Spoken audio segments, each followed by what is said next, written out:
todos, sejam bem-vindos a este canal para nós continuarmos falando sobre o livro de Jó, que é um livro sapiencial. No primeiro vídeo nós falamos sobre o contexto desse livro, né? Conforme foi escrito, por quê, o motivo, qual a finalidade. Agora nós vamos entrar no texto, basicamente, do livro, contando as suas narrativas, e é muito interessante para nós entendermos. Então, nós podemos ver que o texto do livro de Jó, ele tem uma característica toda especial para cada um de nós, porque ele foi escrito em hebraico e alguns trechos nem sempre é bem compreensível nas traduções, né? Os tradutores antigos, alguns optaram pelo grego, outros optaram pelo latim. Então, em algumas Bíblias, nós podemos ver a sequência de alguns capítulos, onde o texto não fica tão compreensível assim, mas eles acrescentam algumas coisas, né? Então, vai ter uma nova sequência. Por exemplo, no capítulo 24, se você vê do versículo 1 a 6, daqui a pouco já pula para o versículo 10 e vai ao 11, volta para o versículo 7 e 9. Isso acontece em outros capítulos, isso apenas para dar um exemplo para vocês dessa situação. Então, o livro ele está organizado de uma tal maneira que podemos ver aqui nesse slide. Por exemplo, nós temos uma introdução que fala do primeiro e segundo capítulo do livro, onde o Jó vai ter todas as coisas, aonde vai acontecer aquele famoso diálogo entre Javé e Satã, sabendo que Satã é aquilo que nos sataniza, né? Que vai entrar na vida da gente e nos perturbar. E a partir daí entra numa segunda parte, onde vai falar um diálogo. Só que esse diálogo é muito longo, é muito grande. Ele vai ser dividido em ciclos. Então, o primeiro ciclo, nós vamos ver o discurso de Jó com 3 amigos seus de cidades diferentes que irão até Jó para tentar explicar por que o motivo de tanta miséria na vida dele. Só que esse ciclo ele não para em uma parte, ele avança numa segunda vez, avança numa terceira vez, então ele vai do capítulo 3 ao capítulo 22 ou 27 do livro, mostrando esses discursos. Quando acabam esses discursos, Jó irá fazer um elogio à sabedoria, que é o capítulo 28. E ao fazer esse elogio à sabedoria, ele vai se sentir muito tocado e vai ficar sozinho, falando com ele mesmo, vai entrar em seu interior.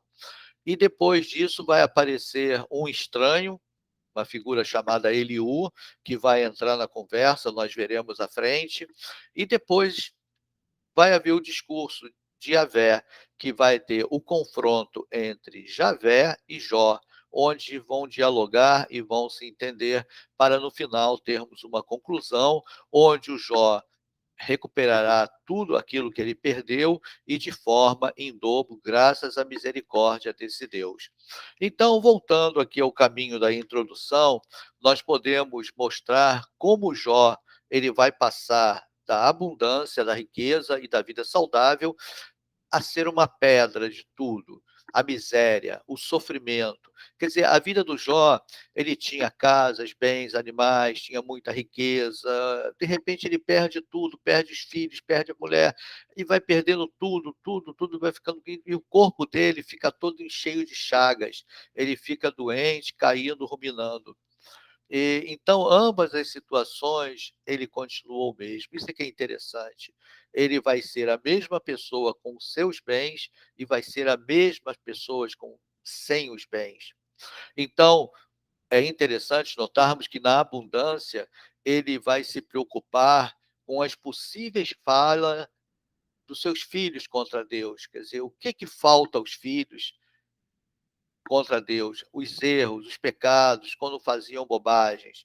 Então ele vai chamar a atenção, corrigir, porque Jó é uma pessoa, apesar de não ser judeu, ele é uma pessoa estrangeira, mas é uma pessoa muito obediente à lei, muito obediente ao templo, muito obediente às coisas de Deus.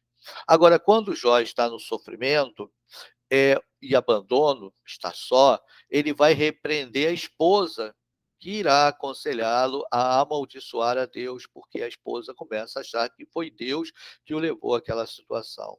Então Jó, ele pega, repreende a esposa por isso. Então Jó, nós não sabe que sua desgraça, ele não sabe do diálogo entre Deus e Satã. Então, Jó não está sabendo que a desgraça é fruto de uma aposta entre Javé e Satã, porque Deus acredita em Jó, Deus confia em Jó, porque Jó é uma pessoa íntegra, uma pessoa reta, obediente, sempre escutava a palavra de Deus. Agora, Satã se oferece para mostrar a Deus que ele é capaz de modificar a figura de Jó, que é capaz de modificar a cada um de nós. E Deus aposta em cada um de nós que somos capazes de ser mais do que vencedores. Então, essa que vai ser a tônica que vai rolar nesse livro. Então, Deus reconhece Jó assim um homem íntegro, reto. Satã acha que a religião de Jó é uma religião interesseira. Ele só vai ao culto, só vai fazer suas orações com interesse para ganhar mais.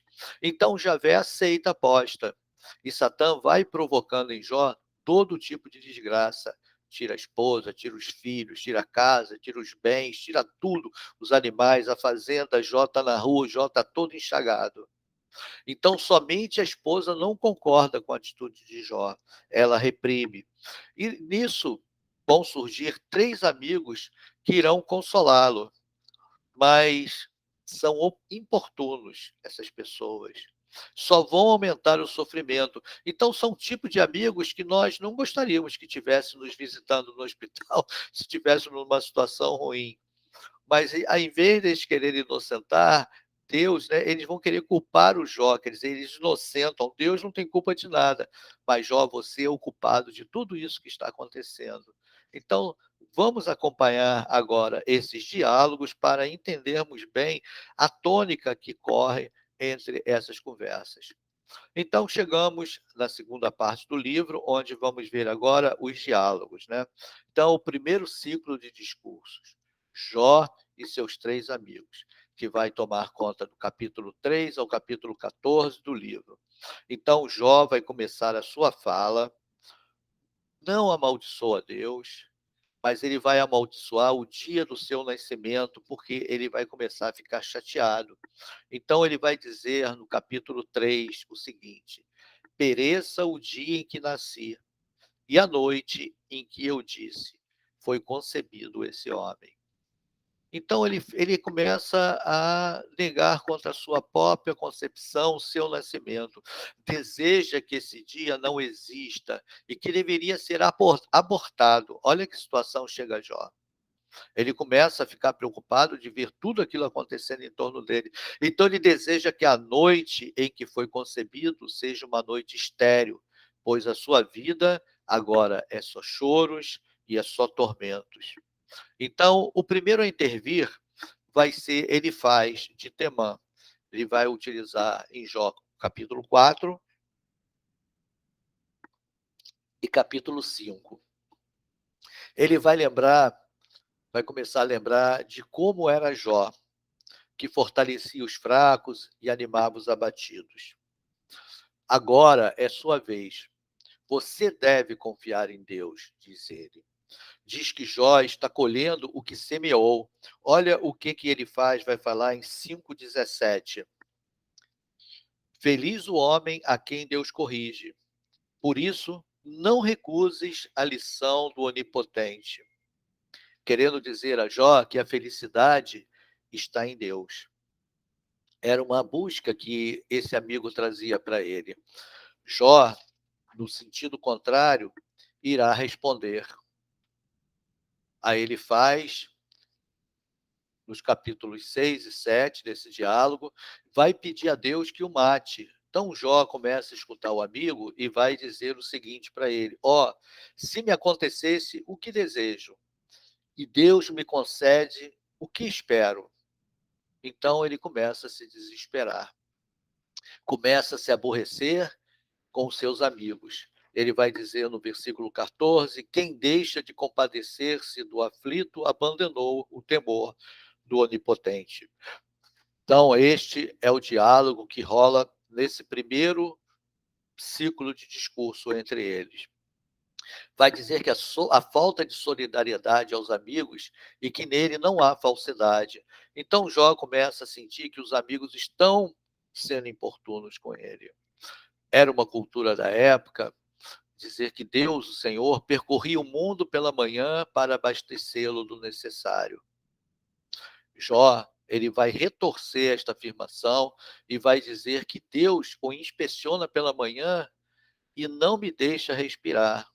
Então Jó já está começando a se sentir jogado contra Deus. E conclui como se dissesse a Shaddai, é o nome que muitas vezes é invocado no livro de Jó. Por 31 vezes aparece o nome El Shaddai.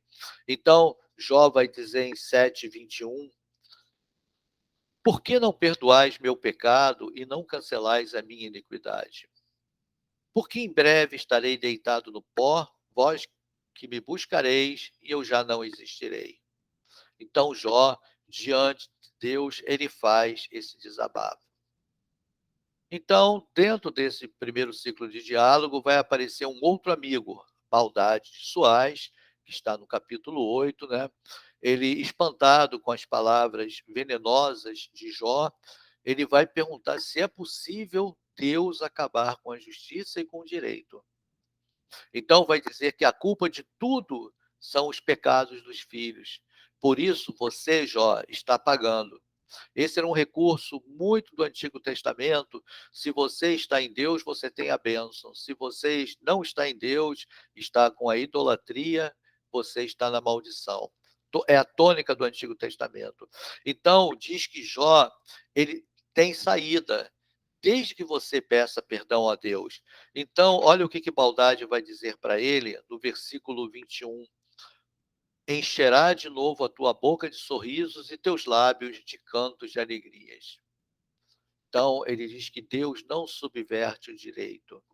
Então, Jó responde à Baldade nos capítulos 9 e capítulo 10, e diz que não pode se declarar inocente, pois não tem certeza se suas atitudes são íntegras. E vai dizer que quem consegue discutir com Deus faz um questionamento. E quem consegue vencê-lo pela força? E quem consegue levar Deus a um tribunal?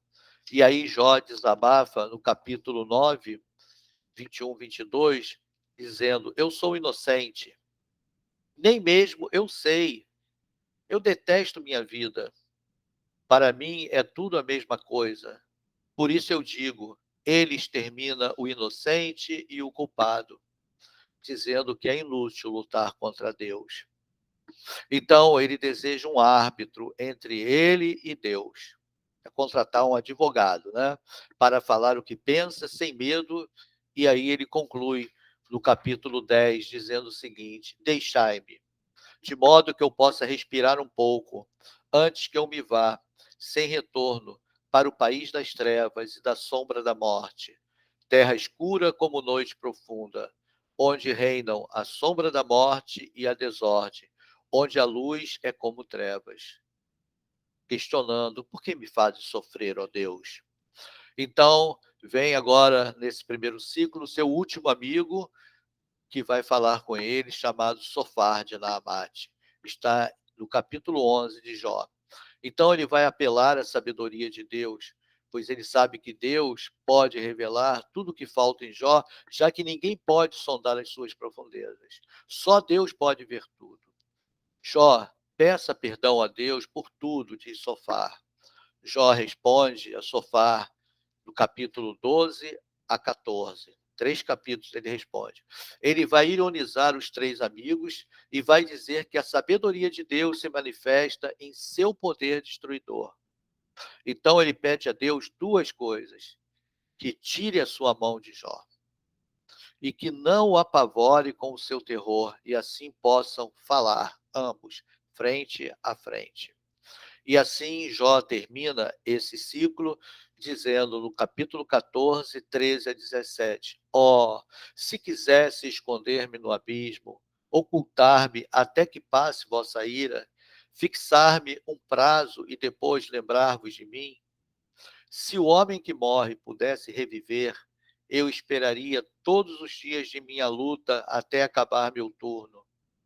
Vós me chamarias e eu responderia. Teríeis saudades da obra de vossas mãos? Enquanto agora contais meus passos, não vigiareis meu pecado. Fecharias numa caixa meu pecado e cobririas a minha iniquidade. Então, Jó aqui faz uma alusão à brevidade da vida humana. Então, isso tudo é um contexto que está vivendo. Então, agora vamos chegar, ainda junto com esses três amigos, ao segundo ciclo de discursos de Jó, que vai do capítulo 15 ao capítulo 21 do livro, que vai se iniciar com ele faz Temã, o que duvida da sabedoria de Jó. Ele vai alegar que os amigos, por serem mais idosos, possuem mais sabedoria.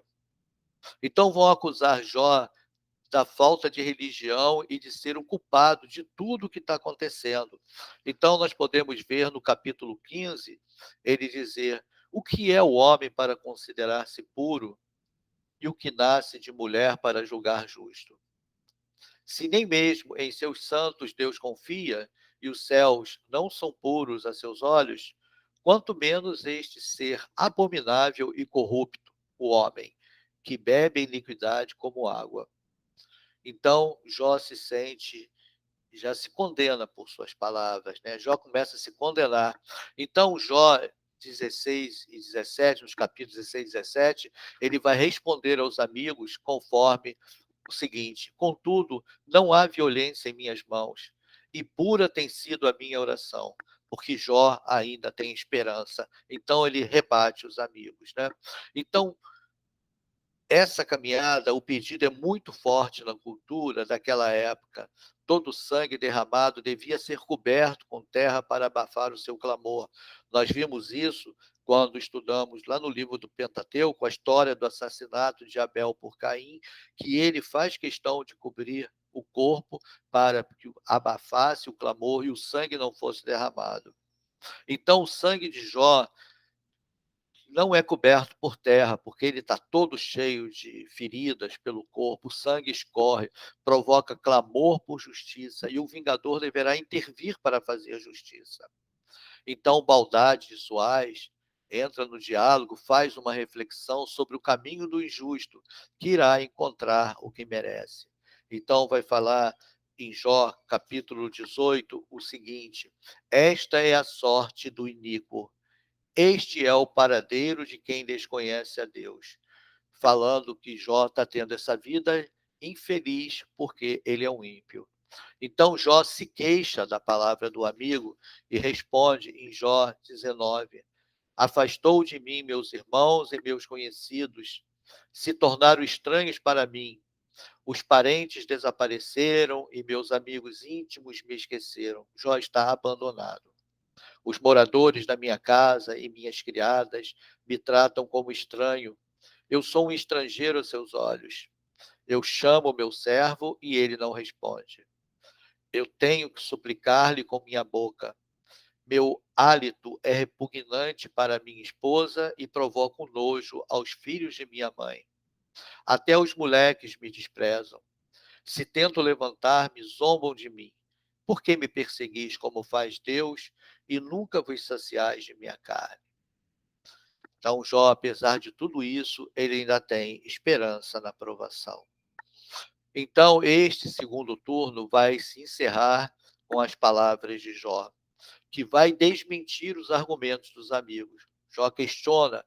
Então, os amigos, em vez de ir lá acalentado, não, estão provocando cada vez mais Jó. Ele vai dizer que seus bens estão garantidos, os meus rebanhos se multiplicam, eles envelhecem felizes e morrem em paz, porque Deus não castiga. Então Jó vai mostrar como os injustos caçoam. Ele vai dizer isso em Jó 21. No entanto, diziam a Deus: afastai-vos de nós, não queremos conhecer vossos caminhos. Quem é o onipotente para que devamos servir-lhe? E que nós adiantam suplicar. Então, Jó fala da prosperidade dos maus. Chegamos agora ao terceiro ciclo de discurso de Jó com seus três amigos, né? Que vai do capítulo 22 até o capítulo 27. Então, este ciclo ele acaba sendo assim uma repetição do segundo. Ele faz de Temã, vai dizer que Deus castiga em nome da justiça. Então, ele vai olhar, podemos ver em Jó 22 o que ele fala, né? Não é antes por causa da tua grande maldade e de tuas iniquidades sem limite? Com efeito, sem motivo tomavas penhoras de teus irmãos e das vestes despojaste os nus? Olha como o amigo acusa Jó, hein? Amigo, hein? Não deste beber ao que tinha sede, ao faminto recusaste o pão? Entregavas a terra ao prepotente e nela habitavam teus favoritos? As viúvas despedias de mãos vazias e os braços dos órfãos eram quebrados. Reconcilia-te com ele e terás a paz. Assim a felicidade te será restituída. Acolhe de sua boca a instrução e põe em teu coração suas palavras. Então, esses eram os supostos apelos que Jó fazia, e o amigo joga em cima dele. Então, nós vemos essa palavra que ele faz, e Jó vai responder no capítulo 23, depois no capítulo 24. Mas se vou adiante, ele não está lá. Se vou atrás, eu não o percebo. Jó nota que Deus está muito distante. E continua: porque o Onipotente não tem tempos de reserva e seus fiéis não veem seus dias? O olho do adúltero aguarda o anoitecer e pensa: ninguém vai me ver. E põe um véu sobre o rosto. Não é assim mesmo? Quem pode desmentir-me e reduzir-me a nada minhas palavras? Então, Jó fazendo uma comparação às injustiças do mundo. E Jó responde afirmando a sua inocência no capítulo 27, que vai dizer para nós: pela vida de Deus, que não me nega a justiça, e do Onipotente, que amargurou o meu ânimo, enquanto em mim houver alento e o sopro de Deus em minhas narinas, jamais meus lábios dirão falsidade, e minha língua jamais falará mentira. Longe de mim que eu vos dê razão, até a morte reivindicarei a minha integridade. Eu me apagarei a minha justiça sem ceder. Minha consciência não me reprova nenhum dos meus dias. Jó está reafirmando a sua inocência, porque este é o pensamento forte de Jó. Então, Sofar de Naamate vai dizer: Jó, você é um maldito, porque você não tem misericórdia, e vai dizer assim: esta é a sorte que Deus reserva ao malvado e a porção que os violentos recebem do Onipotente. Se tem muitos filhos, serão para a espada, e seus descendentes não terão o que comer. E depois continua: ele maltratava a estéril, sem filhos, e não fazia nenhum bem à viúva. Mas com sua força arrastava os poderosos, e quando desesperava de viver, se levantava ação. Então é uma crítica dos amigos de Jó que continuam atacando cada vez mais. Então, Jó, após esse colóquio, esse diálogo com essas pessoas, Jó irá agora fazer um elogio à sabedoria, que está no capítulo 28 do livro, que na realidade é um poema sabedoria que ele faz, que acaba sendo inserido tardiamente pelo autor da obra, né? Então como se fosse assim um encerramento desses 3 ciclos anteriores e preparação para o que virá a seguir. Então o ser humano progride de forma fantástica no campo da tecnologia. Em toda a criação, é o único a fazer isto.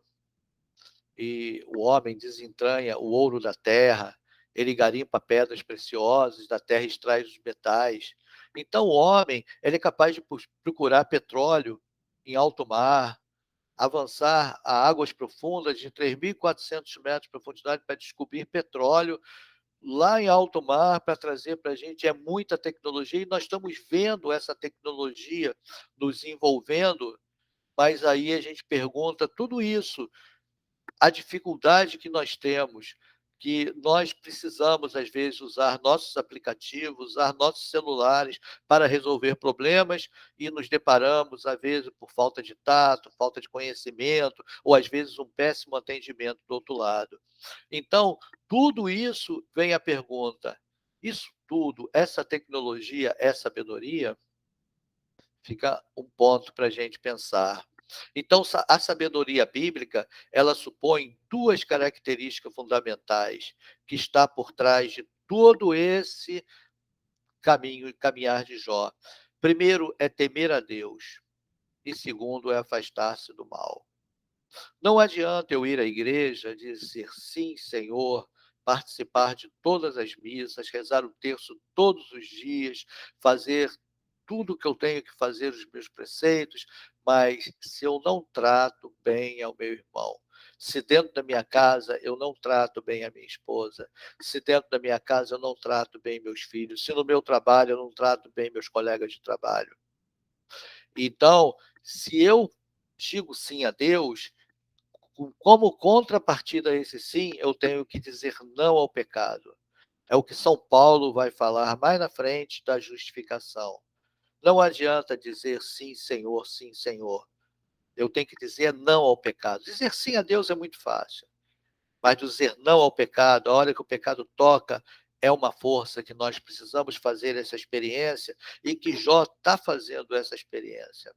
Ele está sentindo isso muito forte. Então, são as duas características atribuídas a Javé que vão ser afirmadas por Jó. Jó é uma pessoa íntegra, é uma pessoa reta, por isso ele persevera. Você que está escutando é uma pessoa íntegra, é uma pessoa reta, você persevera. Se não for, comece a pensar, dizer sim a Deus e não ao pecado. Depois que Jó faz esse elogio à sabedoria, nós entramos em outra parte do livro, onde, que é o capítulo 29 a 31, onde vemos Jó falando sozinho. Jó vai se interiorizar. Nós precisamos fazer isso na nossa vida, de vez em quando, sair para fazer um retiro. Um retiro é se retirar da vida comum que nós temos para ficar só com Deus. Eu faço isso na minha experiência dos exercícios espirituais de Santo Inácio, às vezes retiro de 8 dias e troca de experiência com outras pessoas. Essa busca do interior é onde vou ter o meu diálogo com Deus. O próprio Jesus fazia isso. Jesus Cristo, quando vai começar o seu projeto, ele se afastava e se orava, ficava só ele e o Pai. É o que nós precisamos fazer, nós e Deus, conversarmos com Deus. A própria Virgem Maria, ela, quando recebeu o anúncio da palavra, para dizer o sim, ela conversou com Deus. Maria gerou o próprio filho, mas ela estava em Deus. Maria carregou o próprio filho, foi visitar Isabel, depois aquele filho nasce, o filho vai ao templo, tem a questão da boda de Canaã, depois temos Maria ao pé da cruz. Quanto sofrimento daquela mãe caminhando nesses pontos todos, mas ela estava carregando tudo no seu coração. Até o Gilberto Gil fala isso na música. Se eu quiser falar com Deus, eu tenho que ficar a sós no silêncio do meu quarto. Então os três amigos desaparecem e Jó fica sozinho. Que bom, Jó está só. Não fala, na fala de Jó, vai existir dois momentos. Jó vai olhar o passado, que está no capítulo 30, e ele vai refletir sobre o presente, que estão nos capítulos 30 e 31. Também na oração inaciana, há um momento que isso é muito bom no tempo da quaresma, vocês entrarem na igreja, ficarem diante da cruz, só vocês e a cruz. Vai durante a semana que não tem ninguém na igreja, vocês sozinhos, e fiquem 1 hora diante da cruz. Olhem para a cruz, conversem com Jesus e faça o tríplice colóquio. O que eu fiz por você na minha vida até agora? Aí você olha o teu passado, assim como Jó, olhando o passado. O que é que eu fiz por ti? Aí você olha o tempo da tua vida, a tua passagem, a sua caminhada, como se comportou, os sim que você deu, você deve ter feito muita coisa boa, e também as coisas ruins que você disse não a Jesus, que você deixou ser tomado pelo pecado. Depois faça uma seguinte pergunta, já que você falou do teu passado, agora, Senhor, o que eu posso fazer por ti agora, nesse momento, no hoje? Como é que eu estou hoje? O que eu posso fazer por ti? Atuar sobre os necessitados, ajudar em alguma coisa na paróquia, fazer alguma coisa que falta dentro da minha casa, dentro, junto aos meus filhos. E depois você faça uma terceira pergunta, nesse ciclo de 1 hora, ficando mais ou menos 20 minutos por cada uma passagem, você irá refletir: e daqui para frente, o que eu posso fazer por ti? Eu vou mudar ou vou continuar sendo essa mesma pessoa? Então, Jó faz essa experiência, né, que é muito atual na vida da gente. Então, ele vai olhar o seu passado, que vai ser marcado pela presença de Deus. Ele vai refletir sobre isso, pela prática da justiça, pela prática da solidariedade para os que sofrem. Então, Jó, naquela época, no seu passado, ele reflete que ele agia como um sábio. Ele era íntimo de Deus e era solidário com as pessoas. E agora ele olha o presente dele, o jeito que ele está, perdeu tudo, não tem nada, tudo mudou. Então, o bem que ele fez, ele é recompensado pelo sofrimento. É a morte da religião de retribuição, que nós falamos lá no contexto, né, de você achar que eu só vou à igreja porque Deus me ajuda. Não é isso. Não é isso. Eu vou porque Deus me fez uma proposta, eu dei uma resposta e eu quero nessa resposta ter compromisso e responsabilidade para ser um bom discípulo e missionário do reino. Então, pela religião de retribuição, Jó estaria assim desfrutando, né, de bênçãos traduzidas ao bem-estar que ele vive. Quer dizer, o bem-estar, a casa, o ar-condicionado que eu tenho na época de calor, a água quente que eu tenho para a época do frio. Então, a saúde, a fama, a honra, tudo isso é bênção que Deus me deu. Não é assim que as coisas acontecem. Então, Jó proclama sua inocência e desafia o próprio Deus, porque ele foi tentado tanto pelas pessoas, ele agora vai desafiar o próprio Deus. E o ponto alto da rebeldia de Jó está em 31, versículos 35 a 37, que ele vai dizer: Ah, quem me dera ter alguém que me ouvisse. Eu aponho minha assinatura. O Onipotente me responda. O documento escrito por meu adversário, eu quereria levá-lo sobre meus ombros e singilo como meu diadema. Eu lhe daria conta do número de meus passos e me apresentaria a ele como um príncipe. Então, Jó aqui está falando da sua retidão. Jó é um homem íntegro. Então, ele é lançado ao desafio. Irá Deus responder a Jó? É uma pergunta que ele faz, um desafio. Irá Deus nos responder nas nossas súplicas, nosso chamado? Mas aí, no meio do caminho, aparece um estranho na história, um sujeito chamado Eliú, que vai entrar na conversa, que vai tomar conta do capítulo 32 ao 37. Então, enquanto nós esperávamos que Javé respondesse imediatamente a Jó, mas o que aparece é a intervenção de um desconhecido Eliú. Coisas da vida da gente. Às vezes nós estamos caminhando, esperando uma resposta, entra um telefonema, entra uma mensagem, algo que nos distrai, e aqui é a mesma coisa. Então, significa que esses capítulos 32 a 37, com essa entrada de Eliú, foram acrescentados posteriormente no livro, com a intenção de dizer a Jó o que aqueles 3 amigos não conseguiram formular. Então, serão acréscimos que o autor do livro achou prudente em colocar. Então, Eliú, ele não vai trazer novidades, ele nem consegue convencer Jó de culpa alguma. Então, a fala de Eliú pode ser resumida numa frase: Deus se serve do sofrimento para educar o ser humano. Então, o sofrimento de Jó, ele vai fazer parte da pedagogia do Deus, é uma pedagogia que nós não entendemos. E Deus vai falar também por meio do sofrimento. Quantas pessoas nós conhecemos que mudaram a sua vida a partir de um sofrimento, a perda de uma pessoa querida, ou um desemprego, uma coisa muito forte que aconteceu, escapar de um acidente muito forte. Então, muitos passam por isso. Então, a entrada desse amigo traz novidades. Então, o discurso de Javé é uma outra parte do livro, que está no capítulo 38 a 42, que vai mostrar nesse discurso justamente o confronto de Javé e Jó. Porque Jó perdeu tudo, foi tentado, e 3 amigos que o visitam, em vez de animá-los, mas pelo contrário, jogam cada vez mais ele para baixo. Então, a resposta de Javé será a grande vitória de Jó. Deus é misericordioso.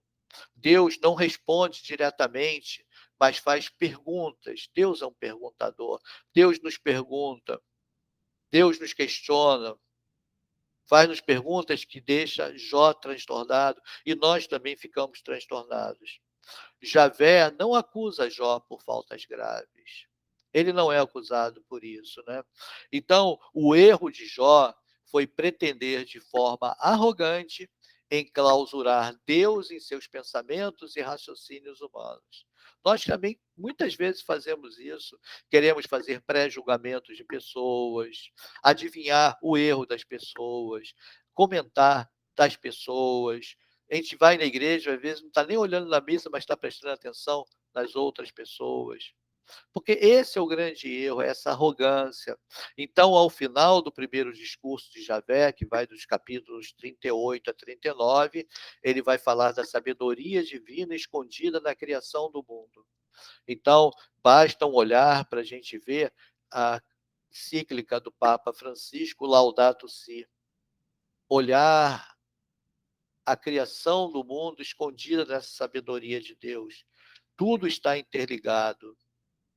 Momento de nós pararmos um pouco, se afastar e olhar o mar. Nós precisamos disso. Olhar, observar, contemplar a lua, contemplar a natureza, contemplar o mundo, contemplar a beleza das coisas. Quantas coisas belas são feitas. Então, a sabedoria que o ser humano não consegue desvendar. Quem vai à praia se fascina com a imponência das ondas do mar, deixar aquela água molhar os nossos pés. Que coisa agradável, nessa vida tão agitada que a gente vive, nessas polis onde moramos. Ondas que se quebram mansamente e não ultrapassam os seus limites. Aí Jó pergunta, né?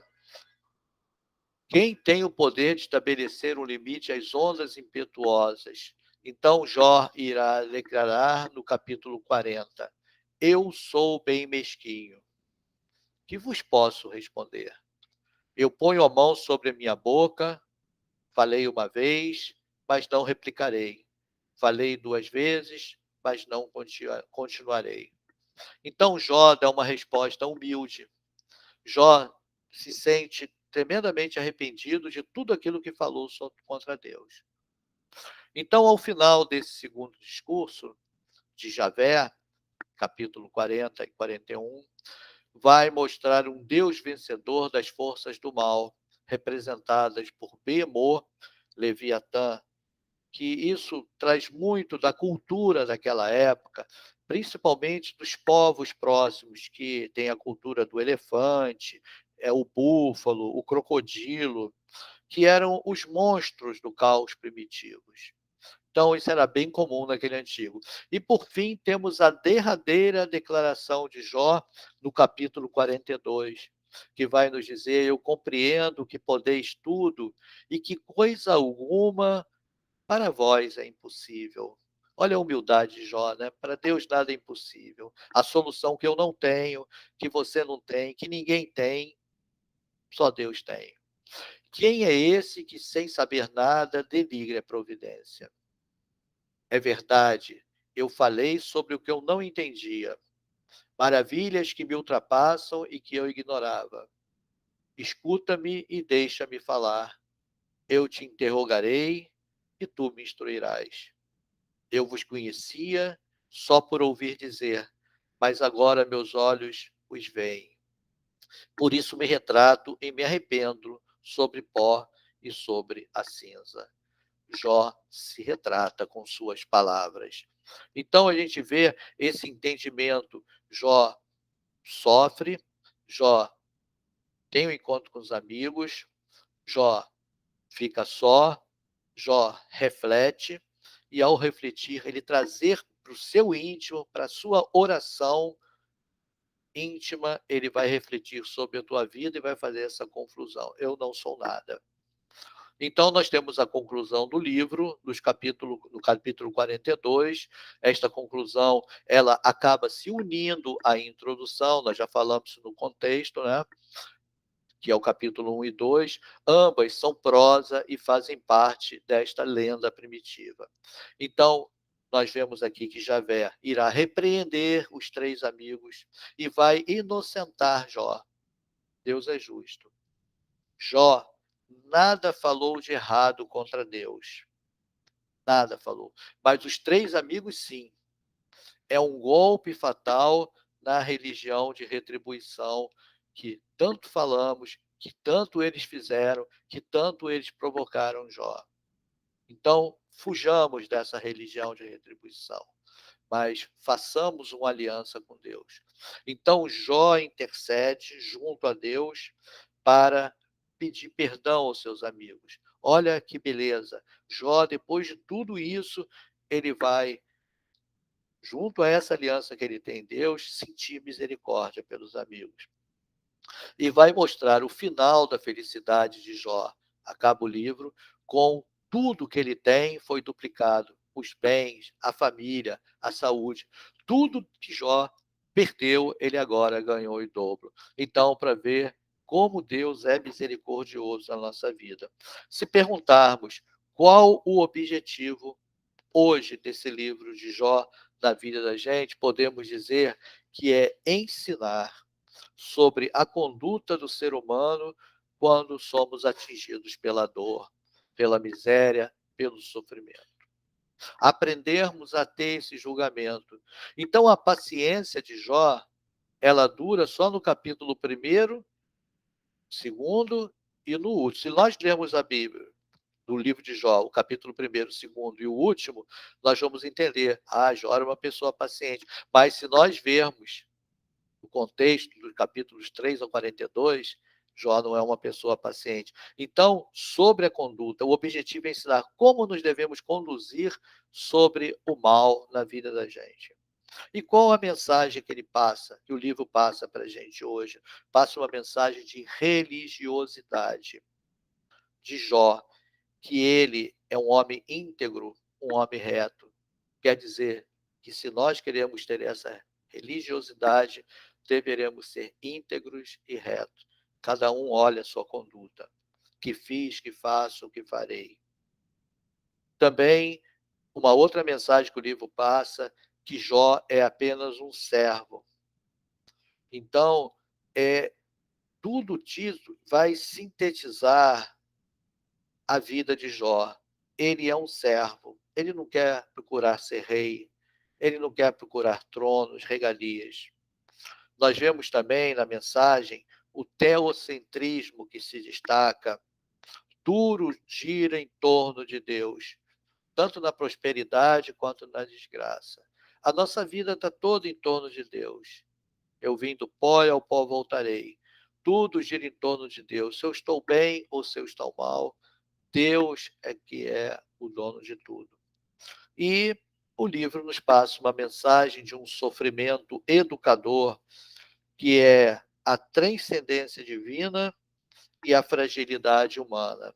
Então, a minha fragilidade, eu tenho que me colocar diante da transcendência de Deus, procurar me unir a isso e seguir firme a minha fé. Fiquemos na paz. Até a próxima.